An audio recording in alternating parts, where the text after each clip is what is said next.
Okay,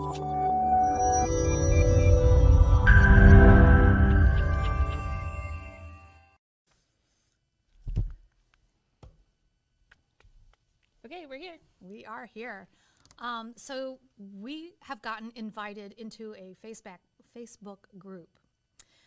Someone just wanted to make sure I was aware of what was going on and maybe some input. So today's episode is going to talk about the battle that is raging in Sugarcreek Township for the new housing development that is taking out one of the cemeteries. So, yeah.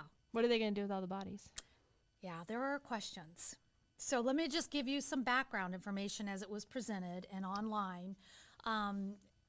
This is basically the plot, and I'll put it up on the screen so people see it, but that you can see the planned development is here with housing development, and they are citing right-of-way that this cemetery here is not able to be kept. So this is along the main roadway.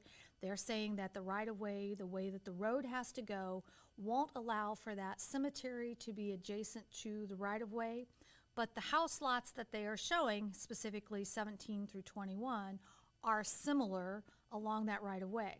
So there are lots of questions, and here is what boils down. This has been in conversation, discussion mode for a while, and what I did was go back through the history to see what's going on. So in December 18th of 2023, what was presented by the developer regarded this development being proposed to indicate the preservation of this John Huston Cemetery. And this is along Feedwire Road, so you know it's one of the main roadways there. So is this like a very old cemetery? So it dates back about 150 years. It's a small cemetery. There are about 8 bodies that are identified. That doesn't mean that there isn't more, but what had markers, and some of those markers are military insignia. Now, you have to imagine family history, time over the years. This is something that is there, and there are lots of conversations to have at this point. So just getting kind of that framework where there's a community, they want to build housing, developer comes in, presents the plan to the trustees, to the people who show up, and say, hey, we're going to be able to do this, we'll keep things as they are, here's where we'll construct it, and that's the proposition that is made. Now, so is this the development that's right by the middle school that they're clearing? I'm not sure because this doesn't actually show middle school area, so this is right off of Feedwire. Okay, because that's on Feedwire, but where at on Feedwire? So it doesn't tell me I'll have to look and see what that is. I don't know what that area is. So anyway, as a resident of the area, imagine going to the commission board and hearing this proposal for new development, and yes, everybody needs housing. And so we're seeing a lot of our land get grabbed up by developers, and they're coming in, and suddenly where we might think of a couple of houses being built here and there, you're talking about a 70 house development that's being put in. So 70 houses in this one specific area obviously is a bigger impact than just a couple, right? Yeah. And so where a lot of people have hesitation is, well, I didn't realize we were going to build so many at once. I didn't realize the distraction or the aggravation or the disruption that it's going to present, right? Tell me about it. Right? So we're aware of this, and now I'm a realtor, so I'm speaking from a real estate perspective, and yes, we're in housing needs, but I also am an advocate for our communities, for our people, and realize that most people are going to want a slow growth process, not all at once, wham, bam, and now everything is crazy. Right? Which is what is happening in Beaver Creek right now. And it's happening in the township and the city. And it's just that there was this pent-up demand from COVID when things weren't getting constructed. They were behind on this, and now, oh my gosh, we're behind the 8 ball, so we got to ramp this up.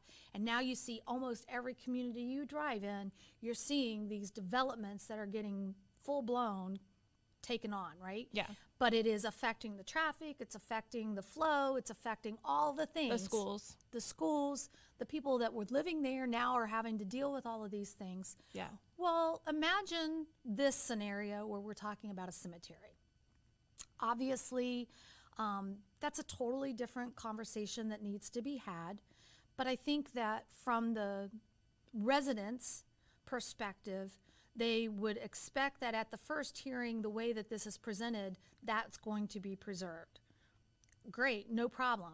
But fast forward now almost a year later, and suddenly that plan has changed. It's out the window, and they feel like they haven't been kept in the communication. They feel like family members of those that are buried there are reaching out saying, hey, wait a minute, we were never contacted. What do you mean? What's happening? Yeah. And more importantly. So why can't the cemetery be right by the main road?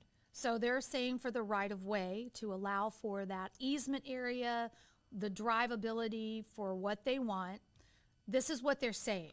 Oh, because there's a cemetery on North Fairfield right in the middle of a bunch of businesses. Have you seen that? Oh, yeah. There are, in lots of communities, there are cemeteries that predate the buildup of that community, and those cemeteries are maintained and protected.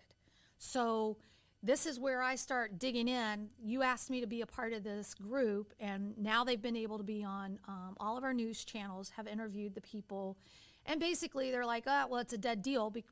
No pun intended. But we've already moved forward. Thanks for reaching out. And in fact, that's the terminology that they wrote in their letter. The township responded that basically, let me read it to you because that's the sticking point that a lot of people will thank you very much for that, but no thank you for your response. The Board of Trustees very much appreciated the feedback and involvement of the many residents that participated in the public hearing process regarding this plan development, resulting in the path we are on today.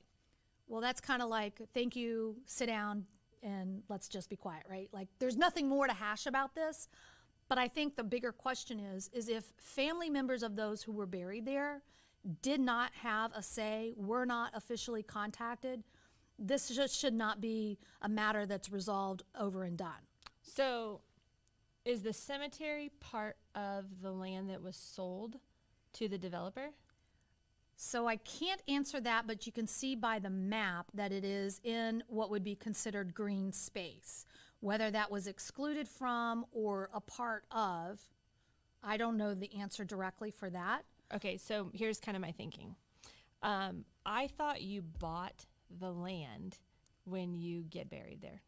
So in normal circumstances, you're buying the plot and it is yours and it's in perpetuity, meaning you own it forever. It is a final resting place, which, if I'm being honest, that I think is the bigger concern here, is that and especially because you have military insignia, so you have the perception of dismantling the final resting place of multiple people, families, and where is it going, and then what's the assurance that they're not going to get moved from there? If it's truly family members from 100, 150 years ago, where's the sanctity and their dignity for their final resting place? Yeah. That's the driving questions that I have. Understand from a perspective and planning and all of this, but I don't think we want to set a precedence that graves are not relative. They're not important, right? Right. So in my personal feelings, obviously still being raw with the loss of my mother, I would absolutely not want to think that if I buried her somewhere that was ever a possibility that she wouldn't be there. Like, if I ever choose to go back there, or other family members choose to go back there to visit the grave site, that is an honorable thing that should be maintained. Right. I don't think you just randomly allow for that to be dug up and moved. I think that is the wrong precedence. And I think that's really the pushback here. You know, now you have people who are complaining about, well, 70 houses and all of this, and now they're wanting to raise a levy in order to cover for the police and fire protection of these new housing developments. So now the Pandora's box is open. And now everybody who's got something negative to say is going to come out and say it, because when we were working within the process and going to these hearings, we were presented one thing. And maybe I didn't make one of the meetings, or maybe I thought, hey, we're on a path forward and everything is great. But when did the path forward change? And why wasn't I notified of that in advance, given the opportunity to come in for a hearing and say my piece? And by the way, if we as residents go into the township hearings and we say our piece and we're not supporting what the township was once, do the township authorities just go ahead and vote the way they want? In Beaver Creek Township, they do. So that's what's being said here, that Sugarcreek Township is just going forward with what they want to do regardless of the pushback or consequences. Now, interestingly, I mean, I went a little bit further, but you know, it's not just my input on this. This is a group that they are starting to gain a lot of momentum. One of the sharers on there indicated that the fundamental issues are the community spoke against the rezoning that permitted this 80 home development. In the overflowing meetings I attended, not one person spoke in favor of the rezoning, and many, many spoke against it. The preliminary plan that was approved on December 4th, 2023 was with the delineation and preservation of the cemetery. Those are the facts. That's what people set their head on, and then now what's changed. What happened, and then what are the recourse if you didn't do proper notification? Do the people really have a right to say something, or they don't? You just take it and you deal with it. More importantly, do the family members of those who are buried there have more rights to say, hey, I don't want my family member moved? One, because there is a whole process that's involved with that. So that's where I went the next time. I'm like, well, who gets to say you get to move this up and what's involved with it? This is not just a random thing that can happen. It has to be done by officials who are licensed to do the exhumation of the bodies. It is costly. Like, it is between $5,000 and $20,000 per person. Now, if they think there's only 8 people there, maybe that's something they can budget in their numbers, but it's a process. But what if you find others in there that aren't marked? Correct. So you have to understand, I mean, I know from cemeteries that I've been at, some of those older limestone markers or tablets that were used start eroding over a period of time. And so you may have bodies that are there that are not disclosed. They could have been buried without having a marker. Right. I mean, it's a whole thing. So that whole process of exhuming the body, and it's meticulous. Like, they can't just go in and dig up the plot of land and then move the whole plot of land. They have to do it individual by burials, right? So you preserve this space for this person so that only their remains are going over to the next place where they're going to be preserved. So it's very meticulous. It's time intensive. They're saying that it can take from 3 to 6 months just for the bodies to be moved. Has the township really addressed that? Because apparently nobody in this group feels like they were heard, feels like there's really any answers, and therefore, how's it really being done? Is it being done properly? And for those families who weren't contacted, what's their recourse? What could they do? So I thought this was an interesting topic for us to bring up and talk about. Do you know who the developer is? Let's see. I think it's mentioned in here as Doyle and Hughes. Oh, I've never heard of them. So there were a lot of letters that went out. Obviously, residents were reaching out to our representatives, trying to get some input in here. Some people were reaching out to the VA because of those military members who might have been buried there. Reaching out to family members. You know, 150 years, that's a long time that's at least 3 generations that you figure you got to go back to. Who has contact information from that many generations to say, properly notify these people, right? So that raises more questions of, if you didn't give proper notification, due process isn't served, something we're hearing a lot about, so let's put it in this term, then what is the process as a homeowner within a community? What voice and rights do I have? Do I have a voice in how our development is going to go? And as somebody who's dealing with, it's going to raise property taxes, it's going to cause more for the levies in order to ensure that we're able to cover the services. And on top of that, you've got these extra fees because you want to move this. Like, if you look at the map that's on here, that cemetery isn't disturbing anything. Yeah. They're not moving it so they can put a house there.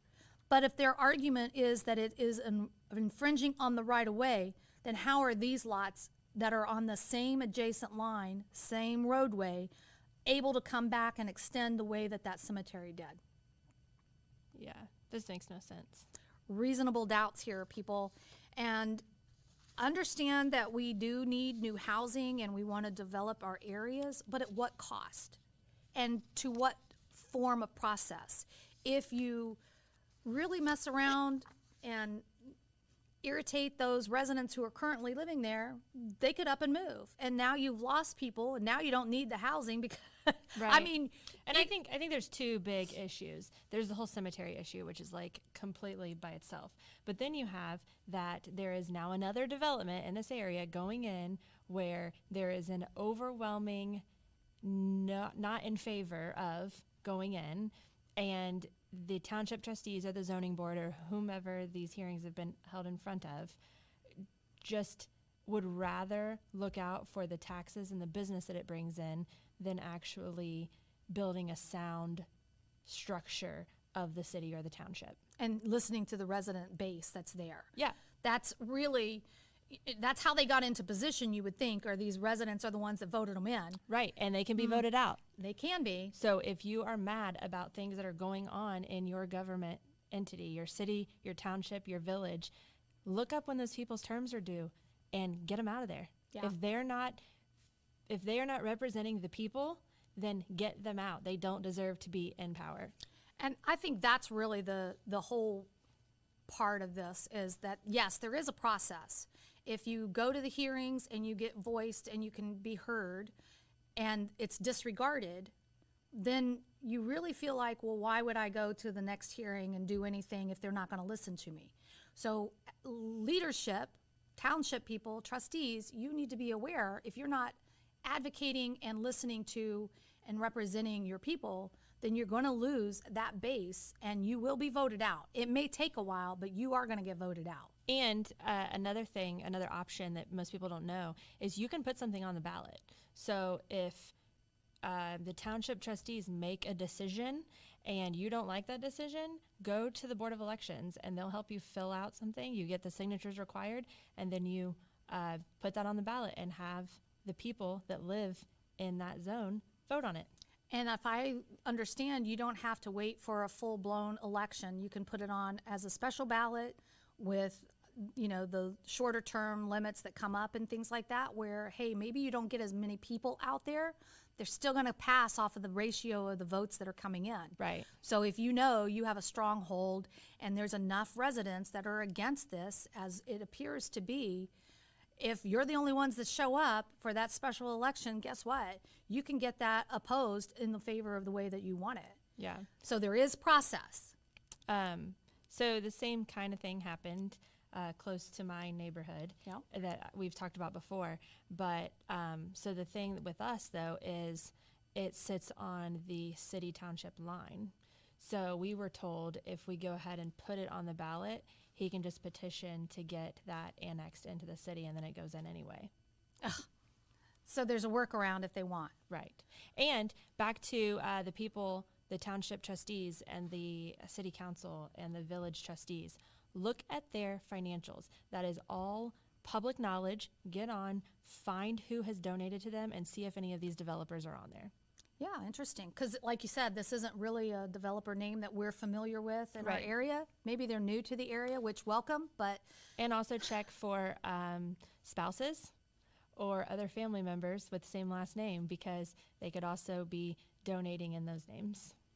Speaking from somebody who has some experience with this. Right. If you want to get some more information on maybe what you need to be researching or how to tackle this, at this point, it's a done deal, they say. I don't know that that's true. If ground hasn't broken and houses haven't been built, I don't know that it's a done deal. Can you as the people still have a voice? And you can always get more public support. So I haven't heard of this until, you just brought it up, but call Channel 7. Yep. If it bleeds, it leads. And, these are dealing with human remains there, So they were on the local channels. That's the good news. And unfortunately, that's shorter. So here is our advocacy for this, is to put it on our podcast, which gets a little more information out there. we're talking about it for 20, 25 minutes, however that rolls. Yeah. Giving enough information that if you're curious, you want to know about it, you want to know what actions can be taken, we're going to put some information in the description below so that you can see. If you haven't written a letter to congressman or state representative, we'll put some contact information in there for you. We'll also share any other insights that we find that could benefit you. There are lots of examples in other communities where they have preserved the cemetery. They preserve that sanctity of life after, that it is a perpetual resting place. And that is something, you know, I really found one of the things that I read that I thought was really specific to this is that, you know, obviously this can be a very emotional process, not only for those that are against it or really supporting it and for it, but certainly for those family members who now are dealing with this. The process of exhuming and moving cemetery plots is complex and emotionally charged. It's a process that requires careful planning, respect, and attention to detail. Whether the reason for the exhumation is construction, consolidation, or personal preference, the process must be carried out with sensitivity and respect for the deceased and their loved ones. And I hope, by all means, that is the priority here that's being addressed. But if family members are reaching out that they have not been contacted, then that's a fail, and that's the first step, is you need to bring the family into the conversation and recognize that they should have a stronger input, a more priority voice. Yeah, I agree. Well, hopefully this helps. And again, look for our information below. Yep. Thanks for joining us today on the Realty Podcast. If you enjoyed the knowledge and entertainment today, please subscribe and share with your friends. We will be embarking on a journey that bridges the gap between realtors and clients, uncovering the heart and tea of real estate.